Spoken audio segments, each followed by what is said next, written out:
So, welcome to my can of worms for this week. Now, what I've done, I've actually combined three questions because they kind of lead on really well from each other. The first one is equestrians love to give advice, or don't we? And how do you know who to follow? And then combining that with how do you know which natural horsemanship training is ideal to follow? That kind of concept as well, because that kind of ties in with the question above.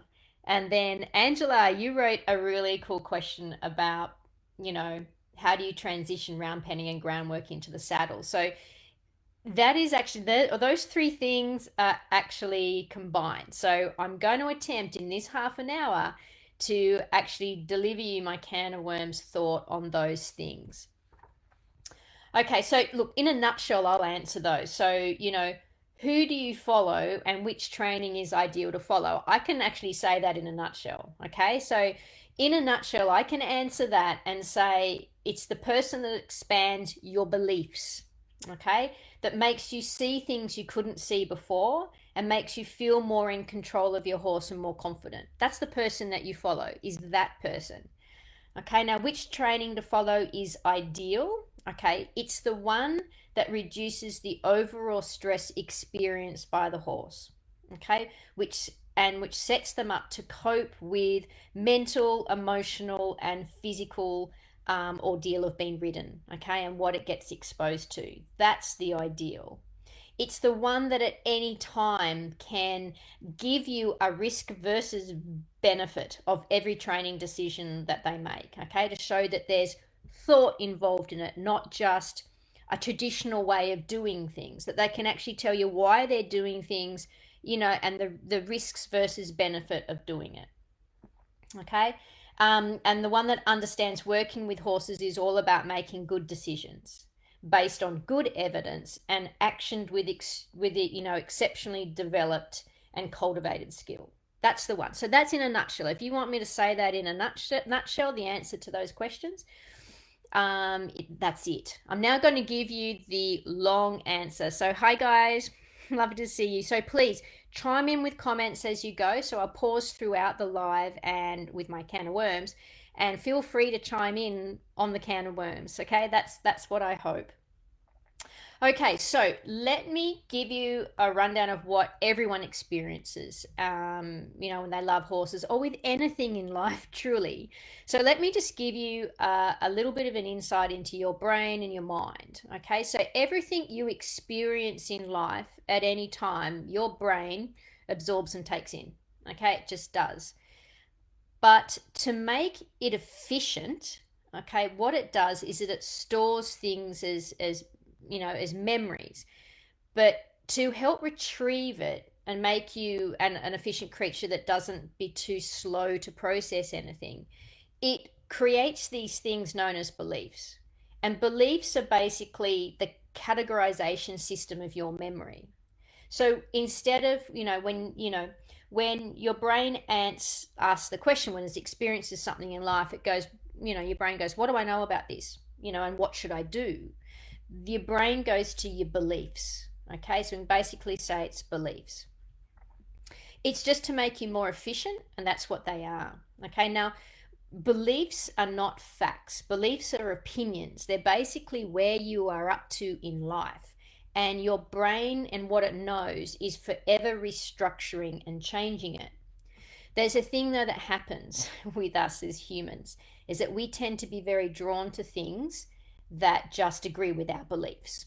Okay, because the more that we see that we agree with, that aligns with our beliefs, the more true our beliefs become, and that gives us a kind of a sense of comfort. Right, when we see or feel things that challenge our beliefs, okay, that feels very uncomfortable.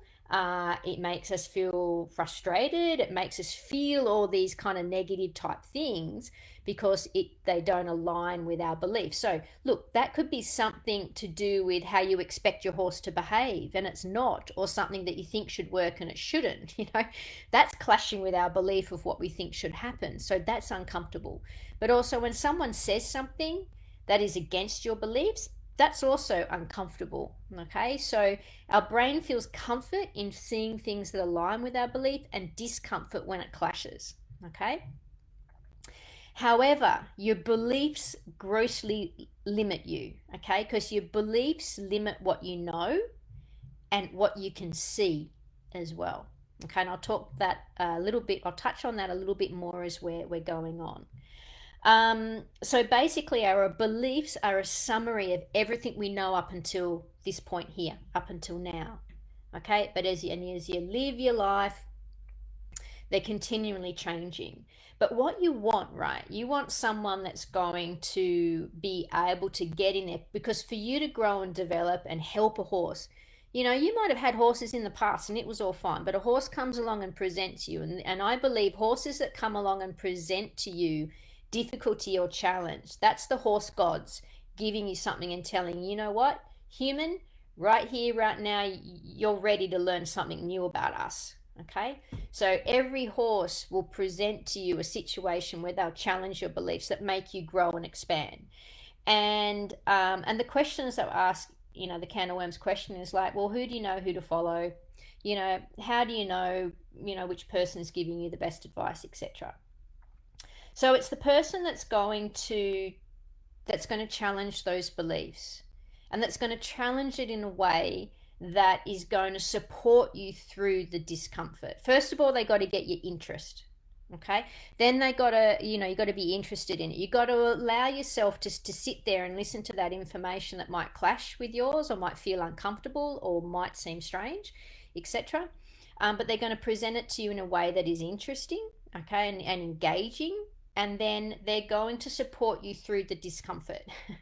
Okay, so it's the discomfort of hearing it to begin with, and having to, take that information on board, and then also then you got to develop some skills when you actually want to practically apply those new beliefs. Okay, so um so the good thing I want you to know about that is, like, the issues that you're having with a horse, the the issues that you're having with confidence, the issues you're having with feeling frustrated or disappointed, all those things live in your beliefs, right? And they only run as deep as those beliefs. Okay, no more, no less. So please be inspired by that, because beliefs can change, and all we got to do is get in there and change those beliefs. And those issues are really surface level issues that you're experiencing. But if we can get down to those beliefs and give them a shake up and change them, all those things you're experiencing on the surface, the loss of confidence, the frustration, all that will just disappear, because all we've got to do is deal with your beliefs. Now, sometimes your beliefs are known, you actually know what they are, and sometimes they're more hidden, they're kind of invisible, because they're things you might have picked up as a kid, like when you're little, like being told that you're uncoordinated, or being told that you're not smart enough to do this, or that you're hopeless, or you're not good enough, or a whole lot of things that actually limit. So there's beliefs inside you. When it comes to training with horses, you're actually dealing with a few levels. There's some things that you know about horses and there's also some things that lie deep in you, and I talk about that in my book Confidence and Trust with Horses. I talk about what these beliefs are and how they can kind of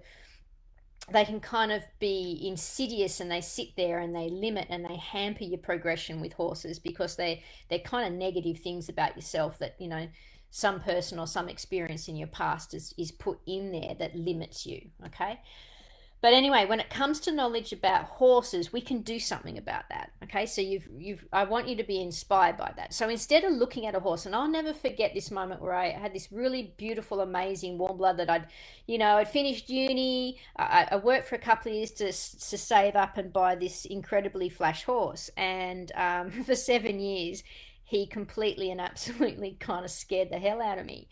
And I remember looking at him one day and just wishing I could do something with that head, because my beliefs at the time were like the problem lived with the horse. And because of the kind of area I come from in terms of healthcare, if something wasn't coping, you gave it, you sought to fix it. So my whole beliefs were all about trying to find the cure for this horse's problems. And then I discovered it was actually me, and I just had to cure myself. Okay, I just had to learn some skills myself. And I remember the moment of, I remember looking at him and just wishing. I remember he would just, one day he just kept rushing through the gate and trying to run over the top of me. Okay, this is a long time ago, just rushing through the gate and not waiting and just being difficult. And I remember we just got into this massive fight, and he was sweaty and huffy and puffy and freaked out at 8 out of 10. And I just remember looking at him going, I just wanted to get into his brain, like, how the hell do I get into your brain, horse? And I just remember feeling so frustrated and so lost at this black box. I remember thinking, this black box of his brain. And then when I worked out and had this this massive epiphany, which I'll talk about, epiphanies, or also known as threshold concept thresholds, okay, or light bulb moments, when I realized that it was actually me, and I didn't have to worry about what was going on in his brain. I just had to change what was going on in my brain. And I remember when I started, the more I learned about horses and the more I changed, there was this massive sense of relief that I didn't have to worry about the horse's black box or what the hell was going on in here. I just had to change me. And that was the most empowering thing ever. And I suppose that's one of the reasons why I'm so drawn to doing what I've done, because I want you guys to experience that same kind of empowering feeling when it was just like, you mean I don't have to worry about the horse? I don't have to cure it.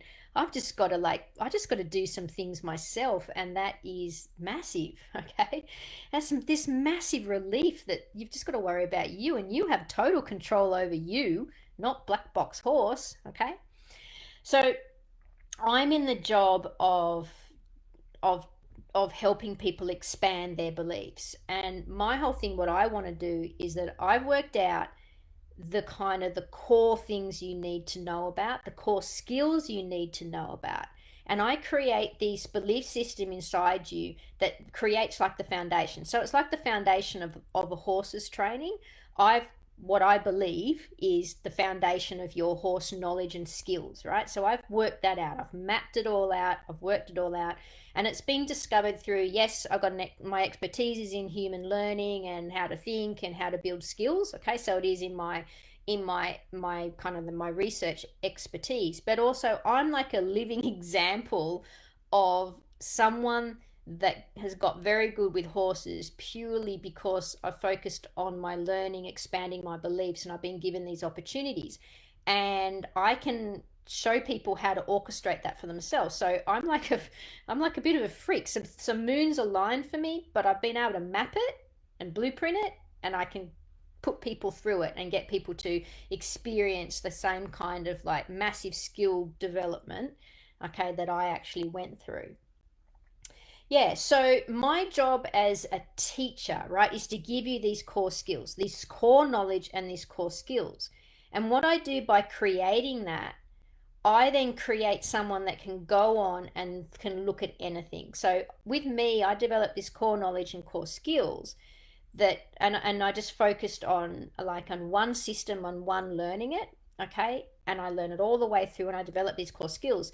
And then what I was able to do, I was then able to go and look at all these other people, okay, and then I just become a sponge for being able to look at people. Because the worst thing you can do, right, the worst thing you can do is chop and change.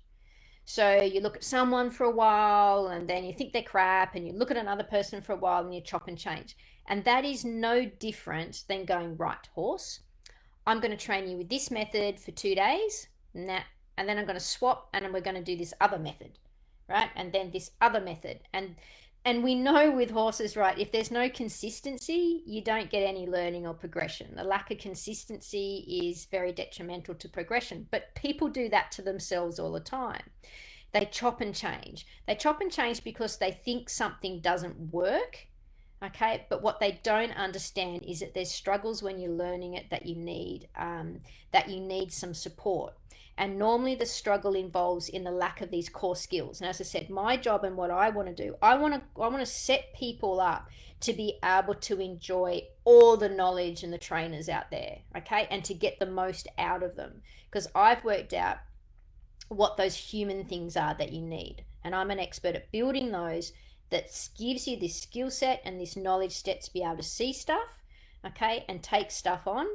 And then you can go and look at other people, okay, and you'll be able to then take bits and pieces from them, whatever. And that's what I do, have a basic skill set that I've then gone to all these different trainers, and I have this massive toolbox of all these methods and approaches by people, but I have a very clear understanding of you know training behavior and how to impact it. So the principles, I've got the principles a few, methods are many, okay? So I know the principles very well. They're my core skills, okay? And my core understanding of horses is locked in. And then what I do from all the people that I love learning from, are the really good educators and insights into horses, I collect them all and put them in a box. So I have this massive training box of tools, but they exist because I've got this core skill level and this core knowledge level that allows me to do that. So now I'm just going to flip myself to the comments. I'm just going to read some of the comments that are happening at the moment, just to see what you guys are thinking about. So Zoe, the discomfort is so hard to work through, but so worth it. Yeah, and look, and it is that discomfort, and I'm just very grateful for my parents and the teachers that I had and my support. I always got encouraged to learn and encouraged and supported, and I was really lucky, because some people haven't had that in their life, to be encouraged and supported to learn. I was very, very blessed and lucky. So part of being a teacher is that I do. People always say, "Oh, you're so patient and encouraging." Yes, I am, because that's what I should be. Teachers should be. And if you have come across someone that hasn't been, that's really unfortunate. But being the bloody best teacher you can be and encouraging is what you should be. If you put yourself as a teacher, encouraging, supporting people and understanding them is what you're meant to do. And because learning new stuff is just uncomfortable. It doesn't matter whether you're learning the alphabet for the first time, learning how to write an essay, learning how to ride a bike, or learning groundwork in a horse. There's always going to be struggle involved in that, and you've got to be supported and encouraged through that struggle. So it is uncomfortable. Okay, Andre, morning, just woke up from Germany. Hey, how you going? Lindsay, thinking what I can change to change the situation instead of getting stronger and louder. Absolutely. And that's really cool you said that, because getting stronger and louder is actually human. Okay. Our innate response, right, for things is to hit it harder, yell louder. That's actually an ingrained human thing about us, that, if something doesn't work, you hit it harder, and so being able to stop yourself from doing that, don't feel bad for doing it, because that's just because you're human.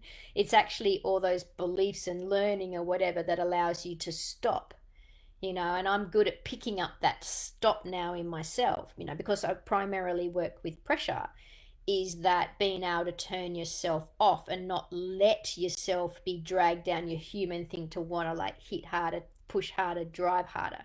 Okay, sometimes you got to be able to use that drive and that pressure like a surgeon. Okay, but being able to pull yourself back. So that's really common to feel that, Lindsay, really common. Rebecca, I do that with diets. Oh yeah, look, there's so much belief about diets, you could go on about that, but the same things exist with everything in life. Andre, I have little self-esteem. Yeah, and have the handbrake. Yeah, lots of people do that. Lots of people had lots of poisonous things said to them in their life that hold you back. And look, there's a really good book that I really recommend people read. It's kind of such an eye-opening book that's presented in such a way that's really easy to understand. It's called The Real You, and it's by a guy called Andrew Parr. And he talks about these things that I'm talking about, but he talks about them in relation to personal stuff, okay? It's called The Real You, and about how your beliefs lock in what you're able to perceive and see, okay? And about how, these things got in your head when you were younger before you were able to like block it out, that went and put these things that hamper your self-esteem, that make you feel like you're not enough, that make you feel out of control and very triggered by things like that. And I found his book really, really cool. So I really recommend Andrew Parr, The Real You. Okay. All right. So getting back to that whole thing, about these beliefs, changing your beliefs. Okay, this whole can of worms about how we do that with horses. Okay, and the whole thing about who do you go to as a trainer and which trainers are good and things like that. Okay, so it'd be really, really nice if you just had to sit in a classroom and you just get told everything you need to know about working with horses and how to do it. Okay, unfortunately, it doesn't work like that because with your beliefs, okay, with anything you know and with knowledge, sometimes, well, it's not sometimes, you actually have to learn or take on board, get a belief change that then goes and causes a chain reaction. So you need to get one belief changed to allow you to actually see what you need to change another one.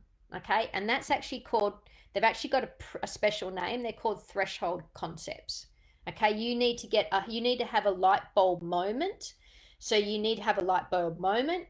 The light bulb moment happens, and then suddenly things make sense to you and you can see it. But then you need another light bulb moment to see something else. So unfortunately, you just can't, sit down and read a whole book and go, wow, that, I'm all completely changed and I know how to train a horse. It doesn't work like that.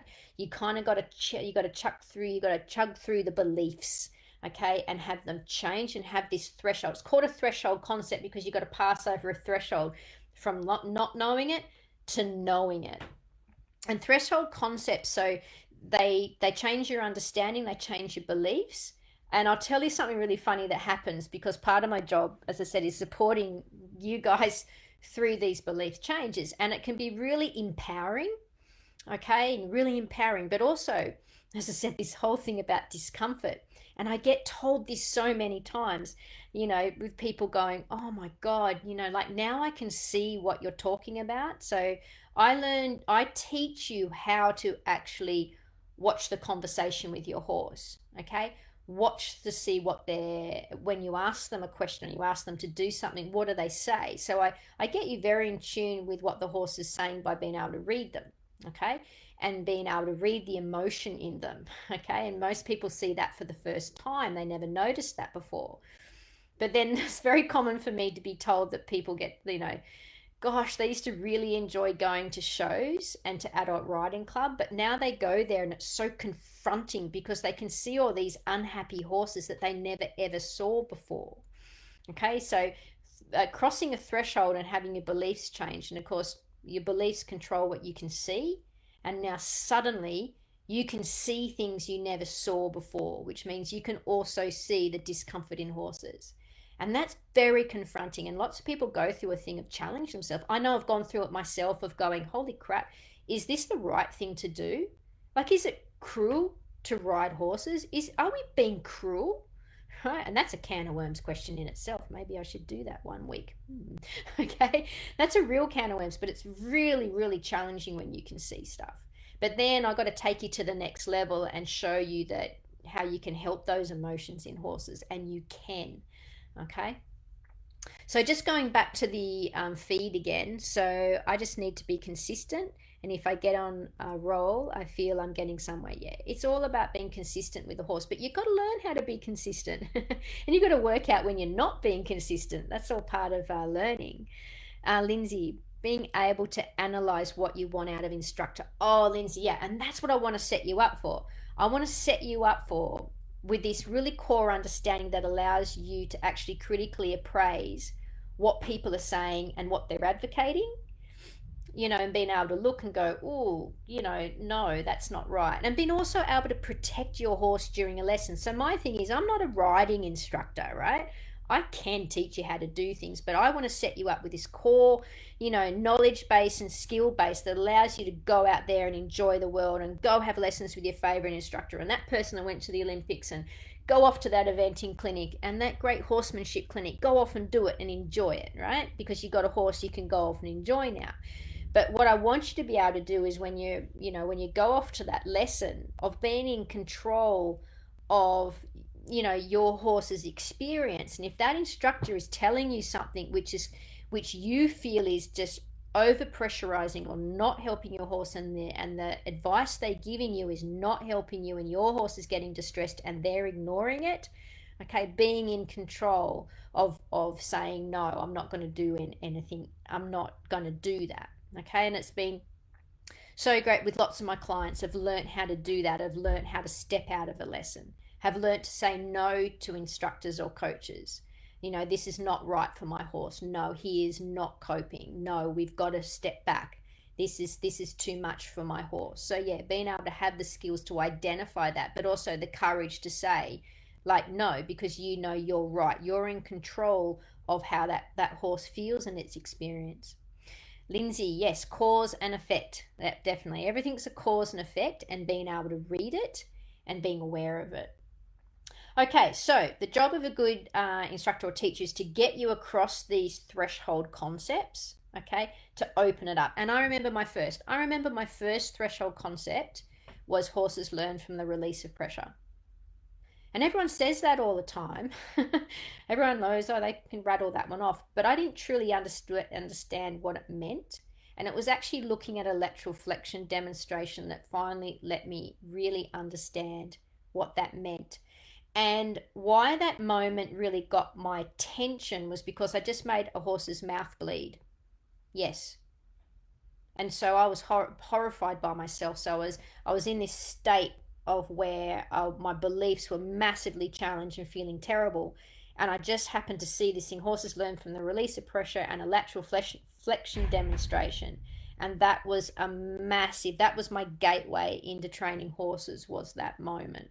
But I had that moment of disruption. My interest was piqued. I looked at something that I would have never looked at in a million years, because I only looked at dressage stuff because I was a dressage rider and that's all I was interested in. And this guy was a horsemanship guy, and I would have never looked at someone in a cowboy hat. But because I was disrupted, I looked at it. Yeah. So my job is to is to disrupt thoughts and get interest in thinking without you doing something mortifying to your horse like that. So let's just, in the last couple of minutes, just address that last part that I wanted to talk about in this can of worms. Okay, so remember this, you got beliefs. The way to progress you and your horse is to change those beliefs, right? And the best thing to do is to actually get a set of core beliefs and core skills that lay as a foundation in you, okay? That then allows you to build on them, that allows you to look and critically appraise the information that you're being given, okay? It allows you to collect good ideas from people. So I go against that advice. There's people out there going, don't stick to one program, go out and look at all these people. And it's like, that's all well and good, but you do need someone or something to build that foundation on you. I do that, but other people, other horsemanship programs and trainers out there do that as well. But I just make sure I articulate it really well, because human learning is my expertise. But I'm not the only one that does it. But that is my specialty, is creating that in you, that then allows you to go out and take on board all these other people. Okay? Now, that really good question from Angela, what was just like, how do we transition round pen groundwork into the saddle? Okay, now, every single thing in the saddle that you do, so what I see as a horse is that you create a foundation riding on a horse. That foundation riding is like your basic response: go, stop, turn, upward transition, downward transition, be relaxed, supple, contact, all those things. This is the horse's foundation. And all the other things on top, all the advanced movements in all the different sports and everything like that, kind of add on top of that.